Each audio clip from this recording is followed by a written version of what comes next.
मुख्यमंत्री डॉक्टर मोहन यादव जी के अध्यक्षता में कैबिनेट की बैठक संपन्न हुई। इस बैठक के पूर्व मुख्यमंत्री जी ने कुछ महत्वपूर्ण जानकारियां रखी थी। वे जानकारियां मैं आपको अवगत कराता हूं, जिसमें भावांतर योजना जो मध्य प्रदेश में बड़े सफलतापूर्वक लागू की गई और उसमें 7,10,000 से अधिक किसानों को 1,500 करोड़ रुपए से अधिक की राशि का वितरण किया गया और मध्य प्रदेश ऐसा पहला राज्य है जिसने भावांतर योजना को पूर्णतः लागू करा है। इसी के साथ में इसका भुगतान भी तत्काल 2 माह के अंदर कर दिया गया।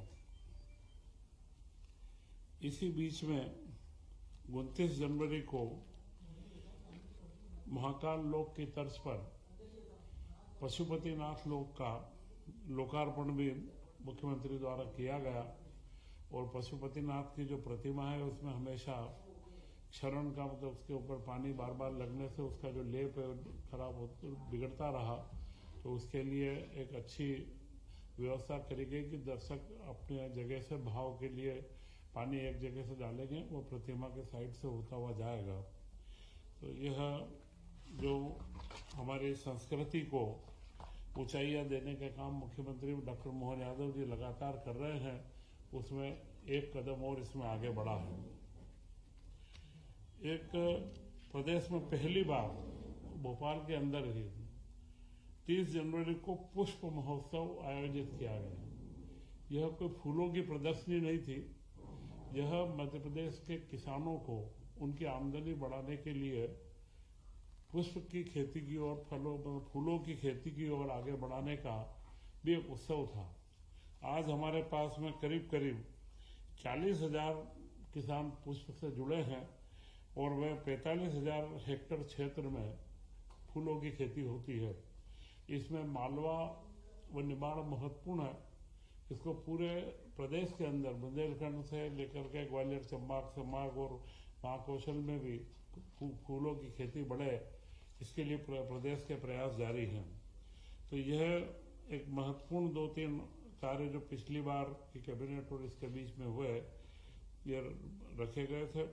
इसी के साथ में इस कैबिनेट में महत्वपूर्ण एक निर्णय हुआ जो 25-30 सालों से सरदार सरोवर परियोजना के जो विस्थापित थे उन सारे आदिवासी बंधुओं को करीब 25,602 परिवारों को उनके जो आवास के पट्टे दिए गए थे, उन पट्टों की रजिस्ट्रियां नहीं हुई थी।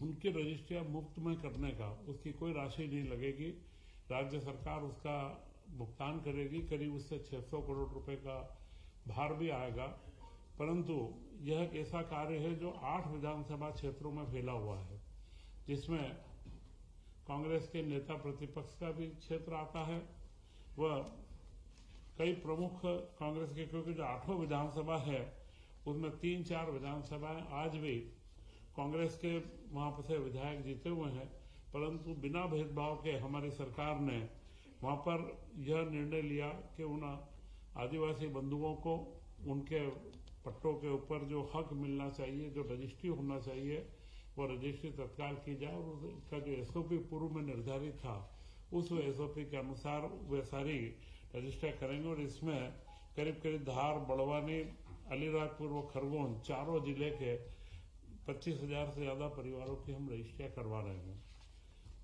इसी के साथ में आज 2 सिंचाई परियोजनाओं को भी स्वीकृति दी गई है।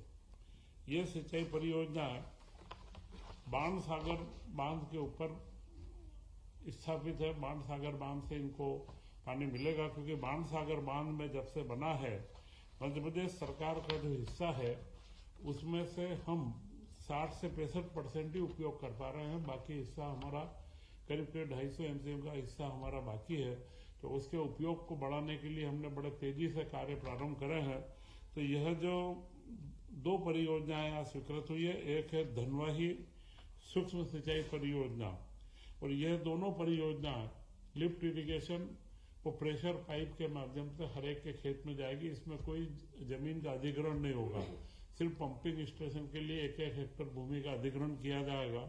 पहली योजना 53 करोड़ की है, 53.73 करोड़ की, और उसमें 3500 हेक्टेयर सिंचाई होगी और करीब करीब 2810 कृषक इसमें लाभान्वित होंगे। दूसरी योजना है बरही सूक्ष्म उद्यम सिंचाई परियोजना। यह कटनी जिले की बरही एवं विजय राघवगढ़ तहसील के अंदर इसका विस्तार रहेगा। यह 566.92 करोड़ की योजना है, जिसमें 20,000 हेक्टेयर में सिंचाई होगी और 11,500 कृषकों को इसमें सीधा लाभ मिलेगा। तो यह 620 करोड़ 85 लाख की योजना है, 23,500 हेक्टेयर के अंदर जिसका फैलाव रहेगा और 14,000 किसान बंधुओं को इसमें लाभ मिलेगा। ये 2 सिंचाई परियोजनाओं को हमने आज स्वीकृत, मुख्यमंत्री जी के अध्यक्षता के अंदर इसको स्वीकृत करा है। और यह अगर आप देखेंगे तो 2003 तक प्रदेश के अंदर 7.5 करीब 7-7.25 लाख हेक्टेयर के अंदर सिंचाई होती थी, जो हमारे राजा महाराजाओं के काल से लेकर के और पूरे कांग्रेस की सरकार के बाद में 2003 तक का एक आंकड़ा था। इसके बाद में जो हमारी सरकार 2003 से बनी, परंतु पिछले 2 वर्ष में डॉक्टर मोहन यादव जी के नेतृत्व की सरकार ने 2 साल के अंदर ही 7.5 लाख हेक्टेयर सिंचाई का जो आज जो हमने स्वीकृत करा, इसको मिला करके 7.5 लाख हेक्टेयर की योजनाओं को धरातल पर उतारने का कार्य हमने प्रारंभ करा है। और इससे जो हम अगले वर्ष को किसान वर्ष के रूप में, किसान कृषक कल्याण वर्ष के रूप में मना रहे हैं, उसमें जल ही सबसे महत्वपूर्ण बिंदु रहता है। तो उसमें हम बड़ी गंभीरता से कार्य कर रहे हैं और जल के साथ में इन सिंचाई परियोजनाओं के अंदर जब भी बड़ी योजनाएं बनती है तो विस्थापितों का एक बड़ा मामला रहता है। तो हमने यह उदाहरण भी दे रहे हैं कि जो 25,000 परिवारों को पट्टे बना करके जो सिंचाई परियोजना के माध्यम से कोई हमारे बंधुओं को जो समस्या आती है उनका भी हम निराकरण तत्काल करेंगे। इसी के साथ आज विभिन्न परियोजनाएं, यह एक सामान्य प्रक्रियागत कार्य है। 26-27 से 30-31 तक के लिए 4 साल के लिए कई विभागों की विभिन्न जो योजनाएं हैं उनकी निरंतरता का निर्णय लिया गया है। उसमें लोक वित्त की कुछ योजनाएं हैं, वित्त विभाग की 8 योजनाएं, मुख्यमंत्री जन कल्याण महत्वपूर्ण मुख्यमंत्री जन कल्याण संबल योजना, इसको 30-31 तक बढ़ाया गया है।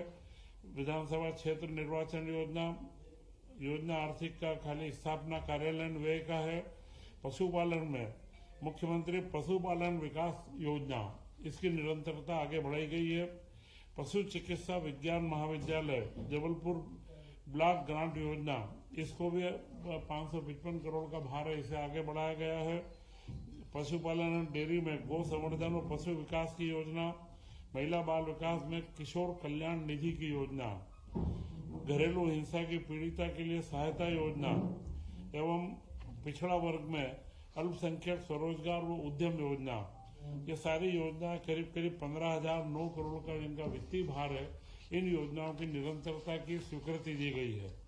एक बड़े लंबे समय से कर्मचारियों के मामले रुके थे, उसमें जो राज्य समाज कल्याण बोर्ड को भंग करके उनके कर्मचारियों का संविलियन अब महिला बाल विकास में करने की स्वीकृति दी गई है। तो कई कर्मचारियों को लंबे समय से यह समस्या थी, तो मध्य प्रदेश की सरकार डॉक्टर मोहन यादव जी के नेतृत्व में तत्काल नतीजे देना और कार्यों को, जो हमारे पास कई कार्य लंबे समय से चाहे कर्मचारियों के हों, विस्थापितों के हों या हमारे किसान भाइयों के हों, इन सारे कामों को जल्द से जल्द निपटा करके एक सुशासन को स्थापित करने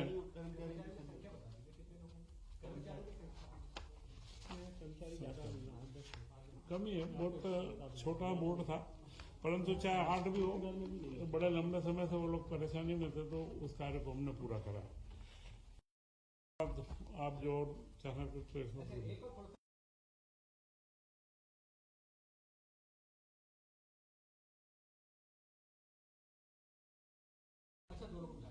दोनों में, जैसे ये जो टोटल 2810 है और दूसरे के अंदर 11,500 है, तो कुल मिला के 14,310।